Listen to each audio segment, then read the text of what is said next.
Kent State students were surprised to find out their key cards didn't work last night. Stay with KSTV to see if students were able to get back inside. A tropical rainstorm in Honduras has caused region-wide problems. We've got all the updates. Lebanon's government has released the financial costs of its ongoing conflict with Israel. The details and more as KSTV News starts right now. This is Kent Stater TV.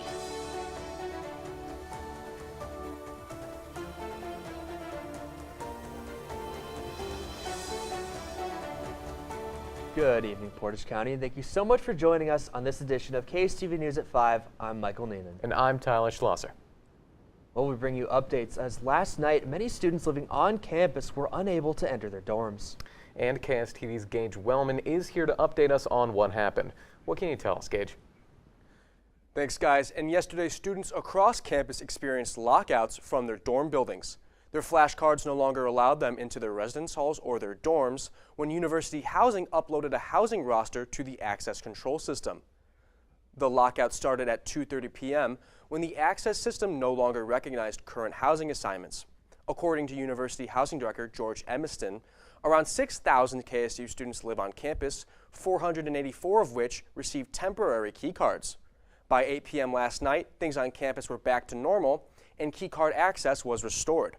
When asked if this could happen again, Emiston said they will have a new assignment system in place over winter break. The Kent State Fashion Museum is holding its own fashion show with some flashes from the past. The organization known as Formally Addressing is calling the showcase Timeless Elegance, and they are inviting guests to wear outfits from different decades. As I said, this event will be held at the KSU Fashion Museum. It will be tomorrow from 5 to 7:30 p.m. Dog lovers will have a lot to be happy about next Tuesday at the Kent State Rec Center.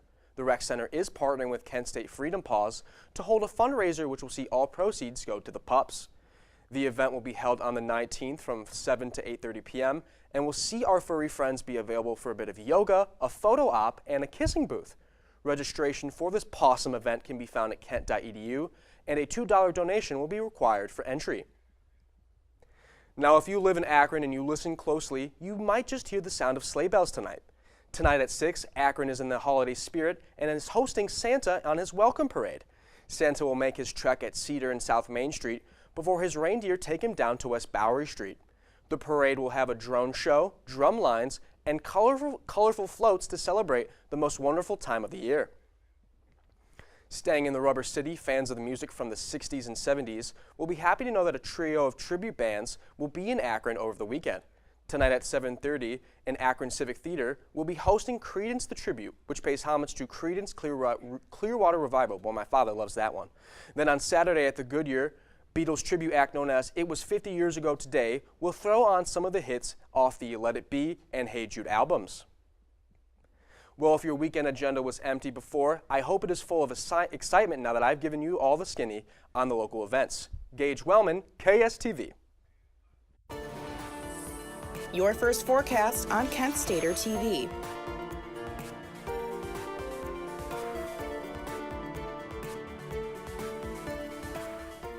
Good evening, everyone. I'm Aiden Graves, here to bring you the latest updates on the weather. November is nearly halfway over, and many people are ready to get into the holiday spirit and decorate their house with Christmas lights.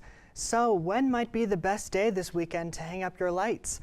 I'll give you a current look at the weather in Kent and what's ahead this weekend, so you'll know when is best to get into the spirit. So currently in Kent, it is 51 degrees and it's pretty cloudy today. There has been occasional rain off and on throughout the day, and it's been pretty chilly. So this might not have been the perfect weather to decorate your house for Christmas, but if we look at tomorrow's weather, it'll be a little bit better.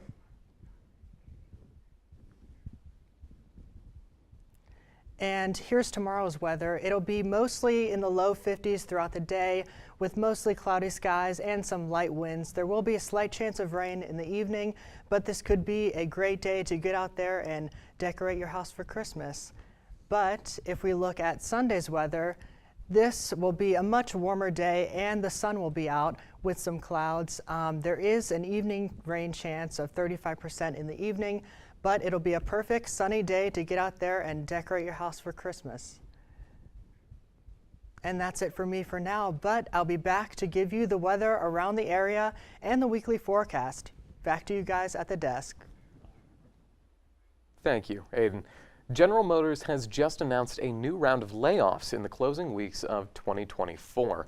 1,000 employees are being let go as a part of GM's ongoing efforts to meet their cost-cutting goals. The trend of layoffs in the automotive industry has been linked with the unsteady transition to larger-scale electric vehicle production.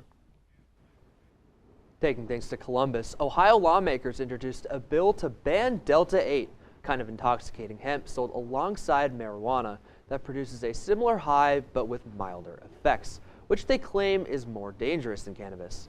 State legislators are expected to prioritize this emergency bill during the lame duck session, the period when lawmakers vote on every bill before the start of the new year. Were you aware that same-sex marriage is illegal in Ohio? Because according to a dormant Ohio law, a marriage may only be entered into by one man and one woman. This is held back by the Supreme Court ruling Obergefell versus Hodges, which permits gay marriage. Recently, Supreme Court Justice Clarence Thomas has encouraged the Supreme Court to re-examine precedent-setting cases, including Obergefell, which, if overturned, would revert Ohio to a straight marriage-only state. State legislators claim that revising that dormant law is now more important than ever to prevent that outcome.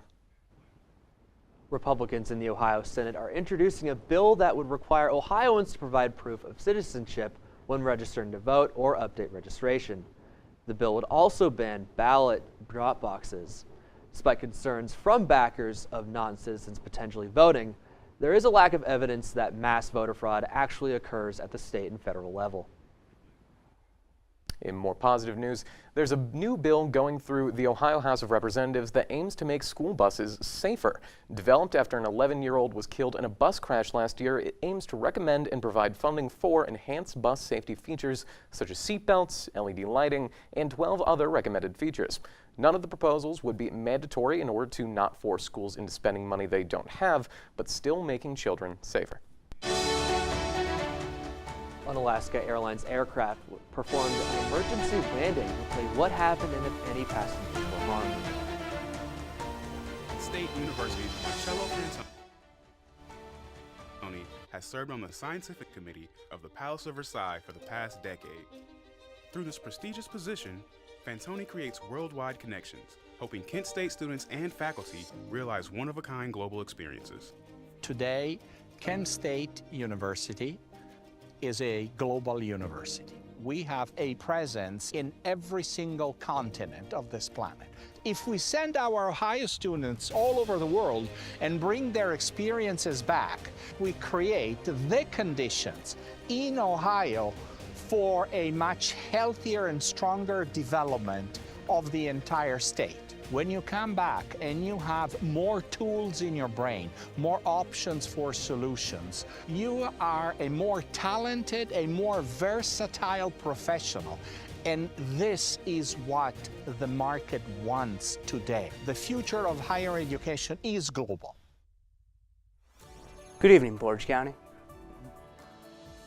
Tomorrow's news leaders. Today's top stories. From an award-winning student newsroom. This is Kent Stater TV. Your community. Your stories. Good evening, Portage County. My name is Emilio Hernandez. I'm here today to share with you some stories about our country's political landscape. The first of which concerns one nominee for a member of the cabinet. President-elect Donald Trump has nominated Robert F. Kennedy Jr. as his Health and Human Services Secretary. Kennedy is known for spreading misinformation about vaccines, including long-debunked claims that vaccines cause autism. Kennedy has suggested gutting the FDA and replacing hundreds of employees at the National Institutes of Health. Moments after President-elect Trump chose prominent anti-vaccine conspiracy theorist Robert F. Kennedy Jr. as his pick for Secretary of Health and Human Services, shares for prominent vaccine producers plunged. Moderna and Novavax went down 6% at closing after RFK Jr. was nominated, and Pfizer fell almost 2%. Kennedy has promised not to, quote, take vaccines away from anybody, but to let consumers make their own decisions about their medical care. In the process of selecting cabinet members, the FBI has historically ran background checks on each and every candidate, but that is not the case for the cabinet picks of President-elect Donald Trump.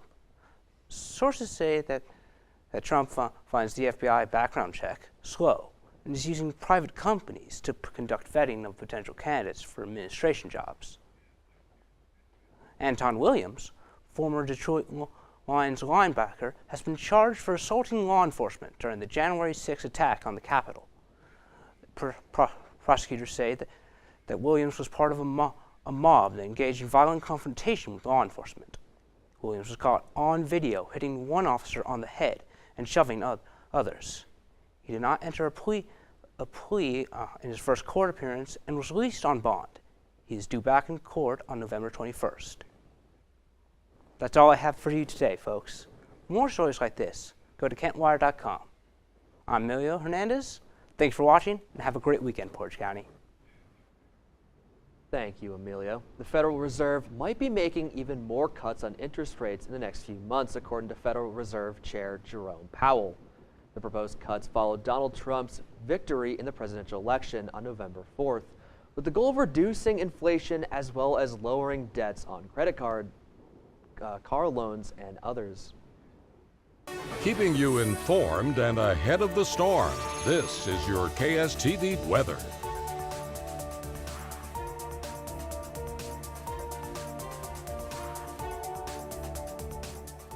It's been a pretty tame November so far weather-wise, but recent predictions expect that to change in a big way coming up towards Thanksgiving.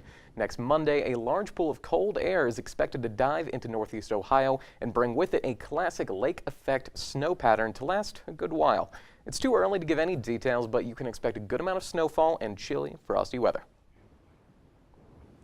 Well, Michael, I personally am partial to just a slight dusting, a little bit of a chilly Thanksgiving. How about you? You prefer that little bit of snow or more easy fall temperatures?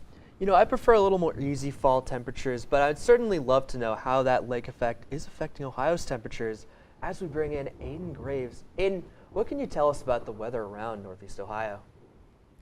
Hey guys, that's right. As we head into November and get ready for the holidays, it'll start to get really chilly and we might have to break out our winter coats very soon. But here's a current look at the weather around Ohio, and I'll give the weekly forecast. So currently around Ohio, temperatures are mostly in the low 50s and in the 40s. If we look at Cincinnati, they're at 52 degrees. If we look at Columbus, they're at 51. And if we look at Akron and Canton, they're at 46 degrees right now. If we look closer to Northeast Ohio, temperatures are still mostly in the low 40s and some of the high 50s. If you look at Mansfield, it is at 48 degrees right now, and Cleveland is at 50 degrees right now, and our Kent is at 45 degrees currently right now. And so here's a look at our extended forecast for the week ahead. Like I said, it'll mostly be in the 50s this weekend, and we will see some sunshine on Sunday and Monday, but headed into the week on Tuesday through Friday, really, it'll get down into the temperatures a little bit, and we will see some clouds and rain headed our way. So I do recommend bringing a heavier coat if you're walking around campus, and especially bring your umbrella. But that is all the updates I have for you that you need for the week ahead. Stay up to date on all the latest at KentWire.com. Once again, I'm Aiden Graves. Have a great weekend, Flashes, and stay warm. Thank you, Aiden. Intense rain in Honduras has caused massive flooding at the Goldstone International Airport in La Ceiba. This comes as a result of Tropical Storm Sarah, which has caused nearly 22 inches of rain to hit the region in the last 24 hours, surpassing their monthly average of just 21 inches. The storm has also caused intense rainfall in other countries in Central America as well. Last night, a flight from Alaskan Airlines went through an emergency landing. A tire was blown during takeoff, and the pilot declared an emergency landing as a precaution. The landing proceeded without incident and no passengers were injured. The plane has been taken out of service until the cause of the malfunction can be addressed. This year, infants across the United States are dying at higher rates than normal. CNN's Mandy Gaither has the latest. For the third year in a row, the U.S. gets a D-plus grade from the March of Dimes annual report on maternal and infant health for its high preterm birth rate. Mothers and babies deserve better. For every 1,000 babies born in 2023, about 6 died, according to provisional CDC data. That death rate is the same as the year before, and the March of Dimes report finds the rate of preterm births remained at 10.4% last year. Those are babies born before 37 weeks gestation, again unchanged from the previous year. So it's remaining at historically high levels. Dr. Amanda Williams says racial disparities also persist. For Black people, the preterm birth rate is 1.5 times higher than the rate among all other babies. The March of Dimes report says certain risk factors are contributing to the high overall preterm birth rates. First, the number of people who have chronic conditions during pregnancy and inadequate prenatal care. A third of all counties in the United States are maternity care deserts. And that means that there is no prenatal care provider, no obstetrician, no midwife, no family practice doc who does OB, and no maternity unit. Williams says identifying high-risk pregnant people and improving access to care are keys to reversing the high preterm birth trend. We have to think about how can we keep our hospitals open and how can we make sure that we have providers who can take good care of patients. For Health Minute, I'm Mandy Gaither. Ben & Jerry's is suing its parent company, Unilever, over claims that it was violating the ice cream company's independent board by censoring their advocacy of the rights of Palestinians. Ben & Jerry's claims that Unilever prevented the company from calling for a ceasefire in Gaza 4 times. Ben & Jerry's also claims that Unilever has contributed to Israeli groups while remaining neutral on other topics, such as the war in Ukraine. And the ongoing conflict between Israel and Lebanon has grown larger and larger in terms of cost. Lebanon has just released a statement claiming an estimated $8.5 billion loss in economic costs and damages, as well as a 6.5% cut in their GDP. This is on top of the almost 20,000 casualties, including 3,500 deaths. Several Air Force pilots received awards this week for fighting off a swarm of Iranian fighter drones attacking Israel. A few sat down to share their experience. This is kind of the new way that we're going to be fighting wars moving forward, right? It's a lot of drone warfare. And so can you talk a bit about how difficult that was to take down these very small, slow-moving drones? You're talking about something that's on the very edge of a fighter aircraft's ability to detect what we call find, fix, track, target, and engage. We weren't sure if our radar, the best radar in the inventory, is in this airplane behind us. No one really knew whether or not its capability to find these things even existed. On April 13th, Iran launched over 300 drones and missiles against Israel, all with the ability to evade radar detection. United States F-15 pilots were sent to intercept the swarm. Pilots fought off the attack, marking the first time in U.S. history that the Air Force has fought off a drone attack of that scale. And staying with the armed forces, there were 523 suicides across the U.S. military over the course of this year. That's 30 more than 2 years ago in 2022. The Army had the highest amount out of the 4 main branches, but actually has gone down from their previous years. Their improvement was chalked up by officials to the proper storage of guns and drugs. In an attempt to combat this growth, the military has improved access to crisis services and tried to reduce the stigma regarding mental issues. If you thought gladiatorial matches were a thing of the past, then think again, as Airbnb is hosting a mock gladiatorial match at the Colosseum in Rome. 16 participants will put on armor and pretend they are Roman gladiators for free as part of a tie-in for the upcoming movie Gladiator 2. The event has caused pushback from locals, with one Italian politician saying, quote, "We are not Disneyland," end quote. Cleveland Guardians have released their new uniform designs for the 2025 season. Learn all about them on KSTV Sports Network. City of brotherly love as 2 familiar rivals went head-to-head on Thursday Night Football. I have the highlights from the game and more. At At Kent State University, we want all students to develop a global perspective. And with more than 200 study abroad programs in 60 countries, there are many opportunities. One is found in the Central African country of Rwanda, where students connect with survivors of the 1994 genocide.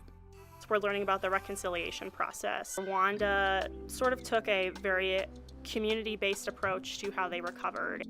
In January, a group of Kent State student athletes traveled to Rwanda, where they organized a soccer camp for children.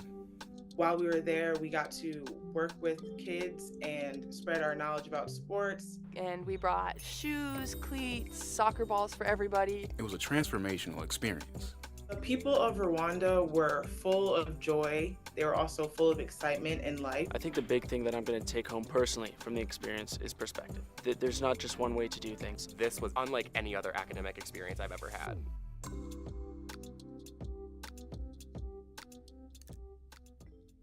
At Kent State University, student athletes from around the world find their home away from home. My dream has always been to come to the United States and play basketball on a college level. I'm going to be the first graduate in my family.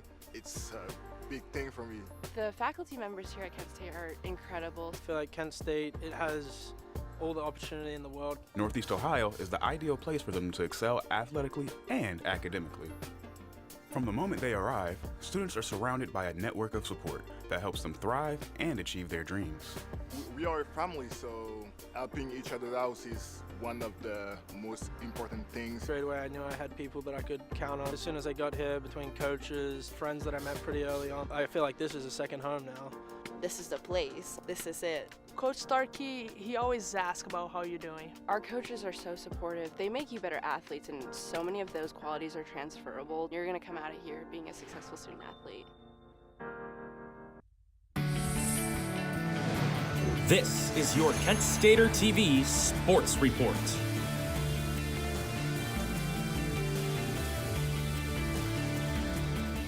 Today, the Cleveland Guardians announced their uniforms for the 2025 season, according to a press release, including classic red, white, and gray uniforms, as well as a new blue alternative road uniform.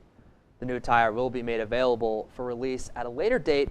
As of now, the Guardians' team store is closed due to construction at Progressive Field. Good evening, everyone. I'm Maddox Miller. In between division matchups and season finales, there's a lot going on in sports, so let's begin with Kent State athletics. Starting in North Carolina, the Kent State women's basketball team traveled to Raleigh yesterday to take on the 13th ranked Wolfpack. The Flashes would fall 79-51 as their record dips to 1-2. Kent State was led by the senior duo of Bridget Dunn and Jenna Batch, who scored 17 and 15 points respectively. The team will stay in North Carolina as they head over to face Elon University tomorrow at 7 o'clock.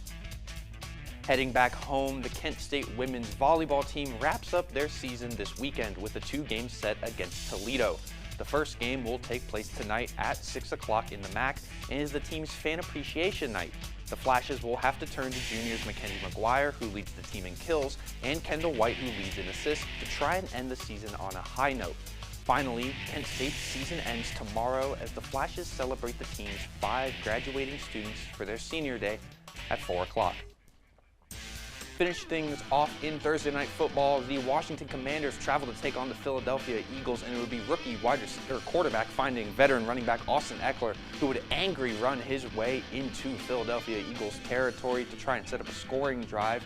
And Washington would capitalize on this play with Brian Robinson Jr., the running back who missed the last 2 games, plunging his way into the end zone to give Washington a 7-0 lead. Both teams would trade some field goals, so we go all the way to the 4th quarter where most of the action would be had, and it would be Kenneth Gainwell, the backup running back, sparking this Eagles offense as he rushes for a first down into Washington territory, and it would be a patented tush-push from Jalen Hurts to get the Eagles on the board with a touchdown, giving them a 12-10 lead. Hurts' 11th rushing touchdown on the season, and from that point on, it would be all Eagles as Saquon Barkley would look to get to the right side, find a hole, and he would find the edge into the end zone for a 23-yard touchdown to give Philadelphia a 19-10 lead. Trying to get back into the game, Daniels would look for a wide receiver, but would only find Reed Blankenship as Daniels throws only his 3rd interception on the season. But It would give Philadelphia good field position to set up another Saquon Barkley run as he get the pitch out and make a move up the middle, finding the gap and finding the green turf of the end zone. Philadelphia wins this one 26-18 behind Barkley's 2 touchdowns and 146 rushing yards on the day. And that's all I have for tonight. For more sports news, head over to KentWire.com. Once again, I'm Maddox Miller, and have a great night, Portage County. Today, the world could use a little more understanding. Understanding nurtured by shared values. We come together at Kent State. Different dreams, different viewpoints, united by purpose. Preparing to make a difference in our divided world. Wherever you are in your life's journey, come learn with us. Begin at Kent State. The collaboration between Kent State and the Cleveland Museum of Natural History is a long-standing one. Dr. Aaron's experimental lab is really state-of-the-art. It's known internationally. We can recreate any artifacts from the last 3 million years, and the Cleveland Museum of Natural History has pretty much any tool that ancient people use. So we send our students up here to study those examples so they can figure out how to recreate them. And the collaboration led to incredible discoveries right here in Ohio. And it's a dream come true. Black Squirrel Entertainment will be hosting a concert with the Riley Burke Band on November 16th, 2024 at 5:30 p.m. in the Rathskeller. Doors open at 5 p.m. and admission is free. Don't miss out on a great performance.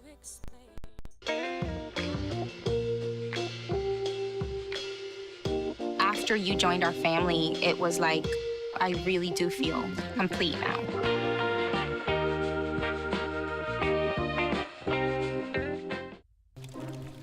OMG, it's McGruff. Yes, I am. It's not my Uncle McGruff, the crime dog. He's a fake. I am McGruff the crime dog. He is the fake. And so is that controller you're holding. It's gonna break. You're smart. Buy smart. When you throw away money on wasted electricity, you're throwing away everything you could have bought with it. Saving energy saves you money. Coming up in less than an hour is the long-awaited Mike Tyson versus Jake Paul boxing match. This will be a sanctioned fight, meaning it will go on the records of both fighters, and will be the first that Tyson has had in 20 years. The massive hype behind the event is mostly attributed to the fame of Iron Mike and the polarizing nature of Jake Paul, a controversial social media presence who has built his career on playing the heel.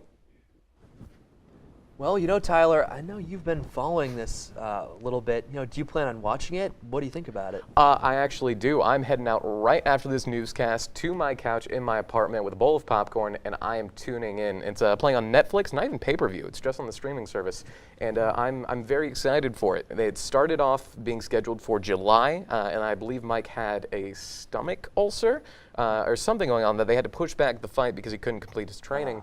And it's finally coming to fruition, and I think, along with pretty much everybody who's tuning in, is really, really rooting for the big guy Mike Tyson, and really, really rooting on the downfall of Jake Paul, which it's hard to tell how much of the dislike about his personality is based on his character that he plays and his actual character. So it's going to be fun to see either way. It's really interesting that it's not a pay-per-view, but that is all the time we have for today. Thank you so much for joining us. For all of these stories and more, visit our website at KentWire.com and our socials at KentWire.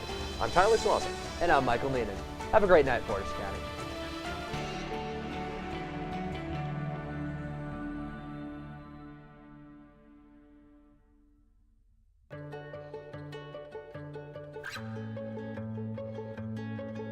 I feel like her heartbeat is like same speed as mine.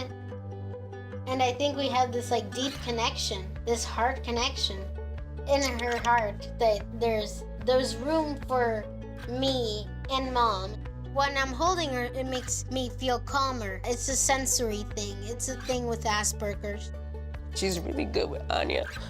I've seen adults react to my daughter when she has meltdowns like she's from a different planet. And this little animal just sat next to my child and was just like, you know, it's gonna be cool. She's my superhero. Good job, Kitty Cat. When we adopted Lucky, we discovered all the wonderful things that make her unique. Lucky's a little bit of a lot of things, but mostly she's pure love.